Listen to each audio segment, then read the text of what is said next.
This is not a civil war in Syria. That's probably the first thing we heard, and we heard it over and over again. It is not President Assad against his own people.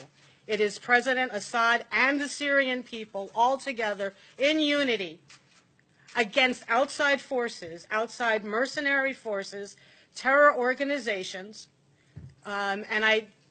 the names change every day or every other day to try to protect their identity and maybe keep the connection between the country that funded it and that group kind of a little bit more nebulous. But there are groups, mercenary forces, supported by Qatar, Saudi Arabia, Turkey, the United States, and underneath it, Israel, the state of Israel.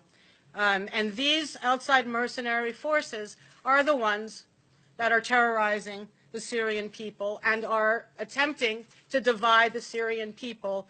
I remember when the U.S. invaded Iraq, our organization was against it well before the invasion ever began.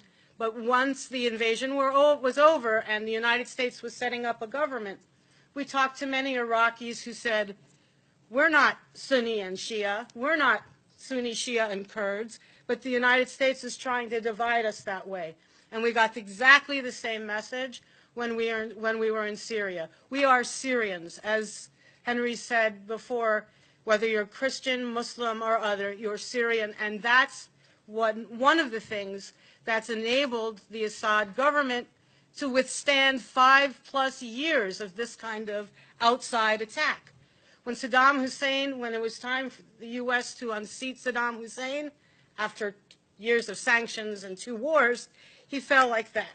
When it was time, the United States decided time for Gaddafi to go, he fell like that. But when it was time, the United States decided it was time for Assad to go, he did not fall. And why? Because he has the support of 23 million Syrian people, and it was more before all these refugees were created and refugees were sent around the world. The whole idea of regime change, the policy of regime change, if you will, it's illegal under international law. The United States has no right to do that. The United States has no right to decide for the Syrian people who their government leaders should be.